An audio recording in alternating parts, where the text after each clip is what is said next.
Bus stand परिसरात गर्दीचा फायदा घेऊन सोन्याचे दागिने चोरणारे आंतरजिल्ह्यातील गुन्हेगारांना जेरबंद करण्यात स्थानिक गुन्हे शाखा व दिंडोरी पोलिसांना यश आलंय। दिंडोरी बस स्टँड परिसरात गर्दीचा फायदा घेऊन बसमध्ये बसणारे एका वृद्ध महिलेच्या गळ्यातील सोन्याची पोत चोरी झाल्यानं दिंडोरी पोलीस ठाणे इथं गुन्हा दाखल करण्यात आला होता।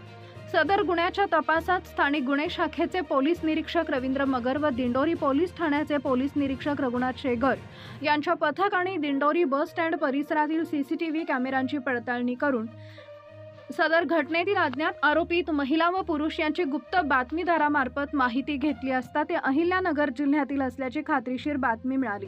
त्यावरून पोलीस पथकाने श्रीरामपूर जिल्हा अहिल्यानगर परिसरातून बाळासाहेब चंद्रभान राक्षे वय वर्ष 55 राहणार चांदनगर राहणार बेलापूर, दिगंबर सूर्यभान दारकुंटे वय वर्ष 56 राहणार सलाबतपूर तालुका नेवासा या संशयितांना ताब्यात घेतले।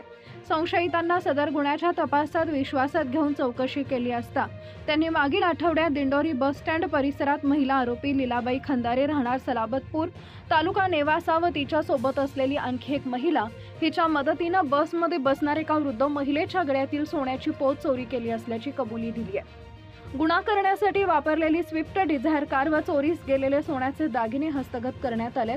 सदर आरोपितांना वरील गुन्ह्यात अटक करण्यात आली असून यातील महिला आरोपीस नोटीस देण्यात आली आहे।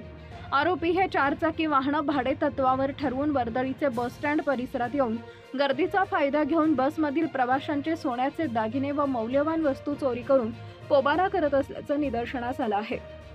त्यांच्याकडून अशा प्रकारचे आणखी गुन्हे उघडकीस येण्याची शक्यता पोलिसांनी व्यक्त केली आहे।